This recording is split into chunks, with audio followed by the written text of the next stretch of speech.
Next up, we're going to hear from a commissioner who has made it his job to speak up for people who are on the wrong side of the digital divide. He has a long history of public service. He has worked for the FCC, DOJ, in government and in private sector. He has a host of degrees and credentials that anyone outside of D.C. would say that he is a Washington insider, but what is always comforting is to find out that he is very approachable and always willing to have a constructive conversation.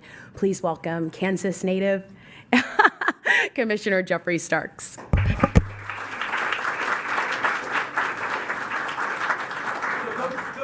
Go Chiefs. We'll start with that. Maybe I should end with that. So honored to be here today. Glad, of course, that there was a video intercession between Larry, somebody that I've looked up to for quite some time, and clearly somebody who's still passionate and dynamic and quite an advocate on issues that matter to all of us. So thank you for the introduction. Thank you for inviting me, Francella, and to everyone at Next Century Cities. Certainly looking forward to the conversation, to the ongoing dialogue that happens here today. And Next Century Cities brings together people, as was made on a partisan basis, on non-ideological lines, certainly something that we need more of here in Washington, D.C. And so I wanted to take a few minutes here before I sit down for a little bit of a conversation to talk about what I'm thinking about for the year ahead here in 2020. It's always a good time to stop and reflect on what happened last year. I've been a commissioner for about a year, and what I'm looking forward to in this coming year. My principal focus is going to be on ensuring that our communication networks are on privacy, on security, and in particular on the democratic values that I think have to be reflected throughout our policy considerations. And I don't need to tell you, especially some of the local officials here in the audience that are working to connect their communities and connect their cities, that broadband clearly has not reached all Americans. As you heard, it's been 25 years since the phrase digital divide. And so, I've introduced a new term that I use where I call it an internet inequality. Because when you're talking about 25 years, you're talking about a long-standing, persistent issue of who has and who has not. And so I think we have to kind of up a little bit of the game, up a little bit of the conversation. There is a moral imperative here to make sure that we are connecting folks. And clearly, this is not a temporary condition. It's the need is only growing more urgent. Low-income people, people of color, people in rural areas, people in urban areas are not getting online or having to make great sacrifices in order to get connected. A Pew Research study recently said that only 45% of adults with incomes under $30,000 have broadband at their home. And so that means driving to the library to fill out those job applications, joining the wait list, the long wait lists on some of those Wi-Fi hotspots that come from libraries. And there's a striking loss of dignity when you go and talk to folks, whether they're in urban areas or in rural areas, the striking loss of dignity that you really hear from people when they have to work so much harder to have something that so many of us truly take for granted. Solving this, as I said, is a moral imperative. It's essential to our global competitiveness going forward. Other countries are investing enormously to get their citizens connected to high-speed quality broadband. China, for example, plans to deploy fiber optic cables to 80% of China's homes.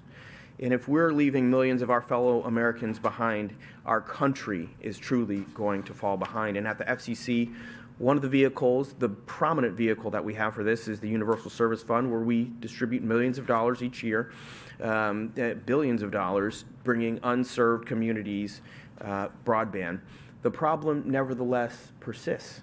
And so it's important that we need to make some changes to the Universal Service Fund if we're going to finish the job. So I've called for, first, we have to fix broadband data. The mapping is clearly a broken problem here from the FCC, and when we're funding off of broken maps and broken data, you end up with a result that is deeply problematic. We still continue to make these funding decisions based upon mapping data that doesn't reflect the reality of where broadband service is and is not. Second, we haven't done enough to ensure that once broadband is available, that people can actually afford it.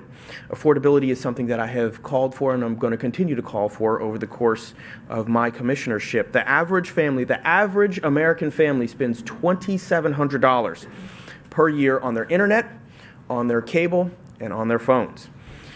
And, we talk about digital divides. but that truly is a bridge too far for a lot of families. And for many of those working families dealing with increasing expenses, nearly flat incomes, it's just simply too much. And so I think the FCC has to do more, has to put more of a pressure on focusing on affordability, including at the very minimum gathering and studying price information so that we can have an accurate picture of the marketplace that consumers are actually facing. Finally, I think we need to envision a connectivity for the future. And that means building something that is going to be future-proof. And I've called for the FCC in particular to conduct a 10-year data-driven look-back because what we're finding is that we are actually starting to use universal service dollars to go back to communities that we've previously already had investments in. Why is that? We need to understand that before we continue to plow more dollars going forward. It's increasingly urgent that we get everyone connected. Faster and more ubiquitous networks are on the horizon, and we need to make sure that folks are talking about driverless cars, virtual reality, robotic surgery, and it will also enable smart cities that are going to drive the advancements that we're all talking about, the more efficient use of public utilities, which is going to help our environment, help our climate. Greater traffic management will help our transportation systems. All of this is going to be reliant on broadband. Everyone should have access to those innovations and how they shape our culture. Constant connectivity will create unprecedented amounts of data that is going to record what we do, where we go, who we're with. This data big bang is going to be significant, and it is going to change the world around us. It's a critical moment, and so we must undertake a thoughtful and continuous examination of these new capabilities and decide right now how we are going to ensure that they are poised to serve the future that creates opportunities for all rather than reinforcing some of the existing inequities. A lot can go wrong, and a lot is going to happen on our watch. Where do you stand? And we're already seeing some early warning signs that big data may be creating a culture that we don't want to live in. Certainly one that gives me great heartburn. A recent study concluded that low-income communities in the digital age exist as both hyper-visible and invisible, over-included and excluded. For example, communities are disproportionately targeted by biased artificial intelligence, systems that at the same time they are not captured by hiring algorithms, but instead scour the internet for other candidates. At the same time, we know that they are facial recognition is over-capturing them and excluding them. Communities of color face these challenges. Research recently published just in December of 2019 by the National Institute of Standards and Technology, NIST, found that facial recognition algorithms misidentify people of color more often than white men. How, to what degree? In the study, Asian and African American people were over 100 times more likely to be misidentified than white men. Over 100 times. Native Americans had the highest false positive rates of all ethnicities. Women were also more likely to be misidentified, also based on age. We are talking about demographics that we have to pay attention to. And some of these biases may be corrected through greater transparency, scrutiny, but many Americans without access to the technology that we're talking about, particularly broadband, are going to remain the most acutely vulnerable. Artificial intelligence increasingly means those who see opportunities for housing, for education, for employment, and people on the wrong side of this digital divide are going to find themselves not hearing about that good job or the affordable mortgage or exacerbating the inequalities that we know are in our country. We must work to connect all Americans to these modern communications. I'm also mindful of the need to secure networks. Folks that follow the FCC closely have noted that I have gone really hard on making sure that we protect our networks and that network security is national security. Threats like unlawful surveillance attack our security. And current networks make us vulnerable. That's why I've been working over the last year on a framework to remove untrustworthy equipment, in particular Huawei and ZTE's equipment, from our communication networks. We should be rightly concerned. The Financial Times reported in 2017 that the Chinese government supplied Huawei servers at the African Union headquarters in Ethiopia, and that it had been transferring information to Shanghai each night from midnight to 2 a.m. This occurred for over 5 years. And so finding this untrustworthy equipment in our system, fixing it, and funding it is going to be an essential part of our national security. It needs to happen as quickly as possible. I also remain committed to ensuring that security isn't just a luxury for the wealthy. As many of you know, our Lifeline program subsidizes broadband and voice service for low-income people. Many providers that participate in the Lifeline program offer free or inexpensive phones as part of that package. Earlier this month, I was alarmed that an intelligence analyst at Malwarebytes Labs reported that at least one Lifeline carrier creates backdoors, is offering a discounted phone that has pre-installed apps that create backdoors for future access, enable auto installations of other apps. And this occurs all without the Lifeline user's knowledge and their own volition. That gives me great pause. And so I'm investigating this practice. We'll be exploring the ways that the FCC can better protect our low-income consumers who have Lifeline phones. And right now, the FCC doesn't quite have a good track record on these issues. As I wrote over a year ago in the New York Times in an op-ed, talking about the need for those that have location data, in particular carriers that are tracking our location data from the cell phones that we all have. We're selling that information to bounty hunters and selling that information downstream and without telling their customers. We at the FCC have not quite taken action, and I think it's well past time for us to do so. You should not have to decide between having a phone and having your privacy. So finishing up, looking ahead, I am optimistic that technology developments are going to continue to drive further our economy, drive our climate, and in particular 5G is going to improve our networks and security. 5G offers these features from virtualization to the expanded use of encryption that I think is going to be an important part of securing our phones and securing our networks. But these features are only going to be effective if they are rigorously and consistently implemented and applied. And so in the coming months, I'm going to continue meeting with our leaders, our communications leaders, providers, equipment manufacturers, all to talk about how we can take advantage of these benefits, in particular with 5G, but truly making it more ubiquitous. A number of big challenges, but a number of big opportunities. We should all make sure to prioritize working together.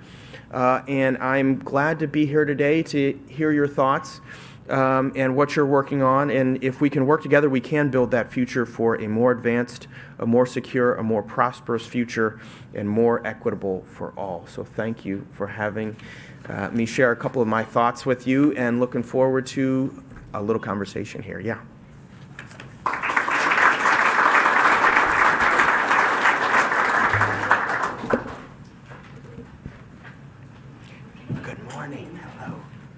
Good. Thank you for hosting us.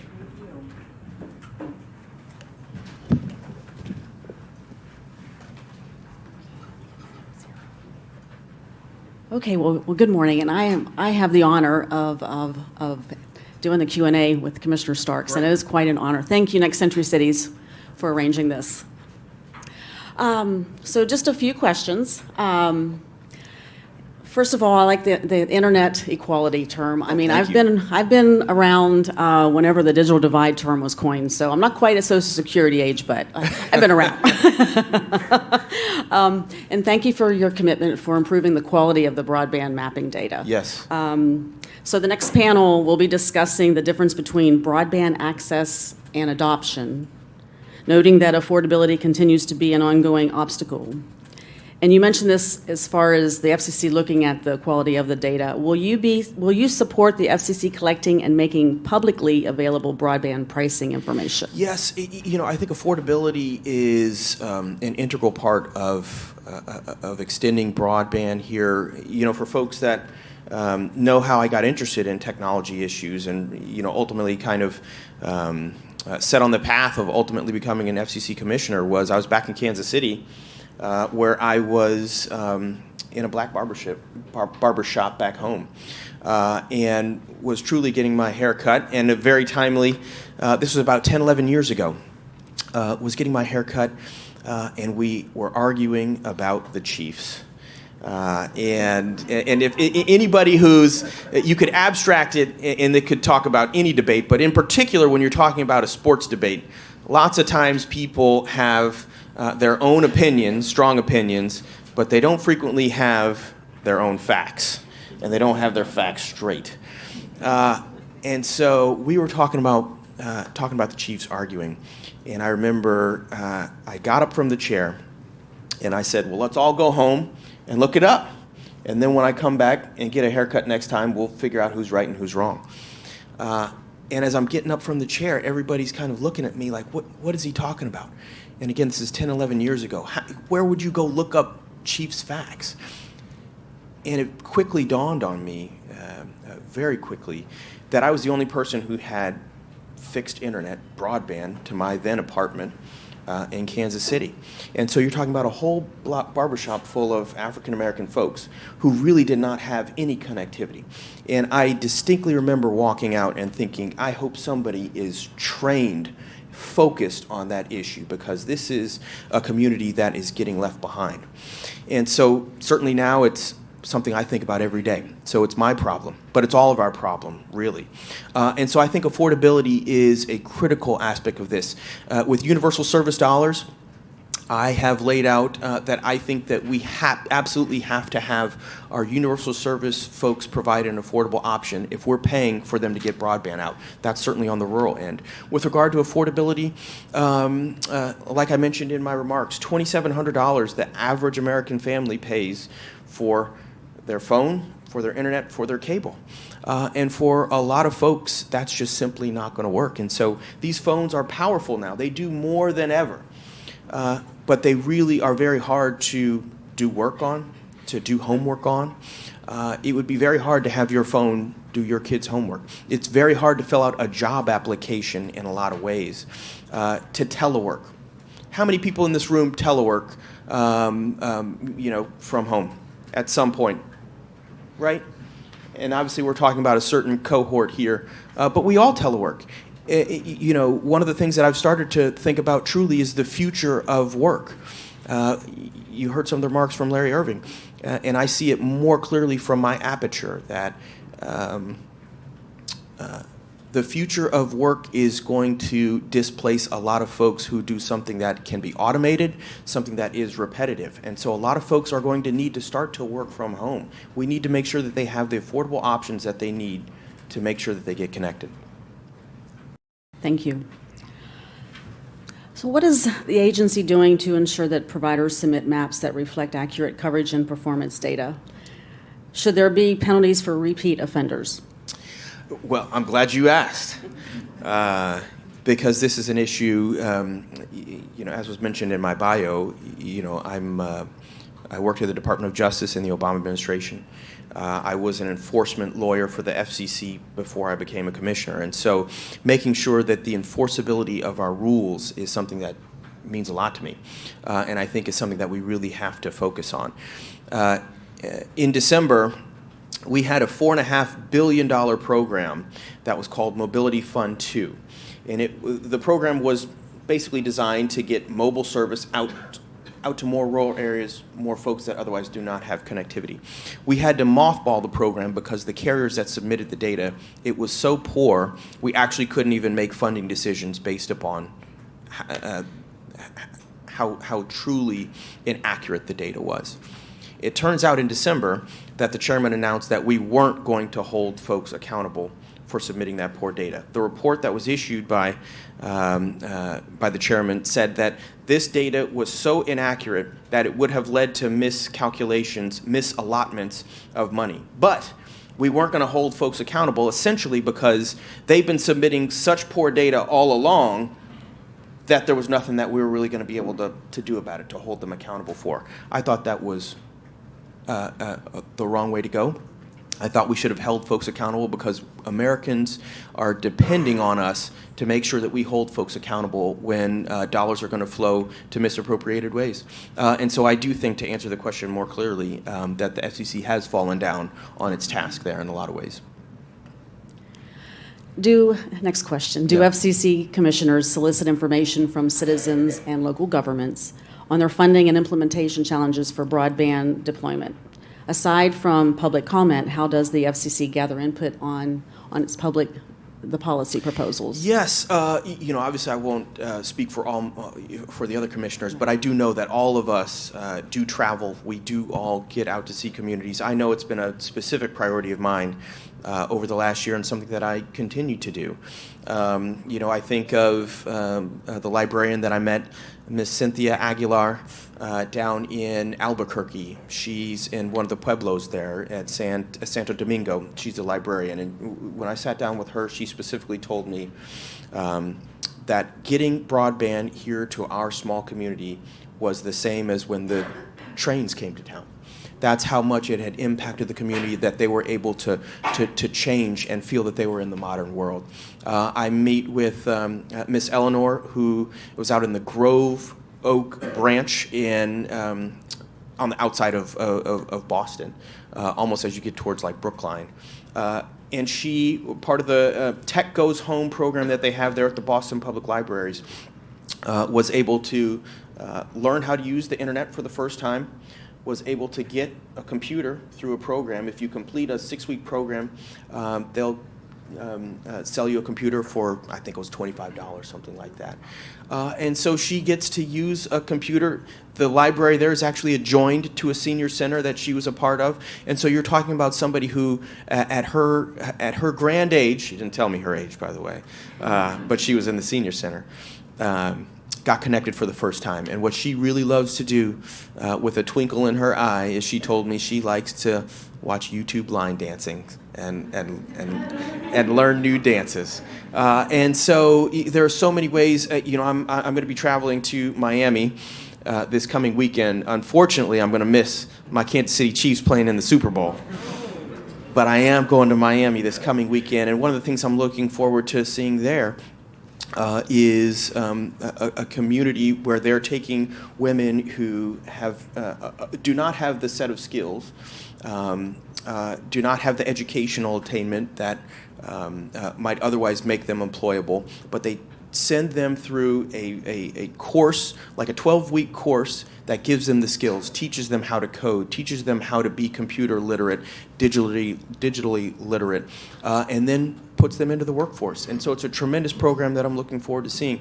All of these things are really important to make sure that I champion, that I go and see firsthand tribal issues, so many of these issues, urban issues, rural issues. I have visited all sorts of communities to make sure that they know the importance of the internet, that help is on the way, and that it really is something that the more you see that how 5G is going to change our world, the more upset I get about folks that are getting left behind. And it really is an issue that I will not allow those who have much to get even more, while other folks are further left behind. I think it's, do we have time for one more question? Just one more, okay. Boss says. That's right. As Congress and the FCC continue to think through solutions for a digital divide, local access, and adoption programs to fill in the gaps, and we know there are many gaps, has the FCC offered any policy proposals that are specifically designed to support local initiatives and expand broadband access? First of all, at the start of the question there is some really good legislation out there. The Digital Equity Inclusion Act. Digital Equity Act. I know it is from Congressman McNerney, Congresswoman Clark is on it, and Congressman Lujan, I think, were some of the co-sponsors. I think that's a tremendous piece of legislation that is going to ultimately, if it can get passed, get money into local hands. Obviously, from the FCC's perspective, two programs that certainly come to mind are the E-rate program, where we specifically fund libraries and schools, and the rural hospital program, where we also are funding broadband access connections to some of the rural hospitals that really need it. Thank you for the time. Enjoy your day, and make sure, I truly do have an open door. If folks want to come see me, I can't tell you Next Century Cities and some of the other associations that come visit me regularly, how impactful it is to hear from you and hear from folks. NDIA is another powerful advocate in this space. I won't name names. It's like picking amongst my favorite kids here. But truly, the advocacy is much needed. It is much appreciated, and I hope it continues with the strength that it has. So thank you. Thank you.